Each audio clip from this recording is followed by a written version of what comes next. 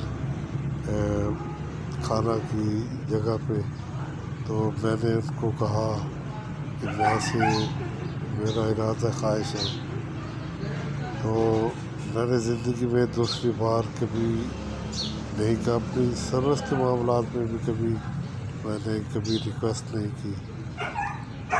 کچھ دن بعد پھر میں نے دہرایا تو ان کی بڑی خالہ نے کہا کہ تو کو روٹی ہانڈی وقت سے وہی چاہیے، اس وقت سے شادی کرنا چاہتے. اس کے بعد یہ بات میرے دل کو چیرتی ہوئی گزر گئی.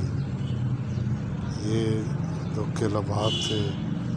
اب یہ بھائی کا سن کر تو میں نے میرے ذہن میں آیا کہ بچے ماشاء اللہ میرے سینسیٹیو ہے کہ مشکل وقت میں اپنے دوستوں کو، یہ تو بھائی بہن ہے نا، کبھی بھی دوستوں کو اکیلا نہیں چھوڑنا اپنی استطاعت سے زیادہ، کیونکہ انہی سے دل کو ڈھارس بنتی ہے۔ میں تو پتہ نہیں 2.5-3 سال اکیلا جاتا رہا، اب مجھے احساس محسوس ہوتا ہے کہ پتہ نہیں تم کیا لوہے کے انسان تھے کہ نہ کبھی ڈگمگائے، نہ کبھی روئے، نہ کبھی پریشان ہوئے، اس کے باوجود کہ منزل ان کی نظر آ رہی تھی کہ ان کے دن تھوڑے ہیں۔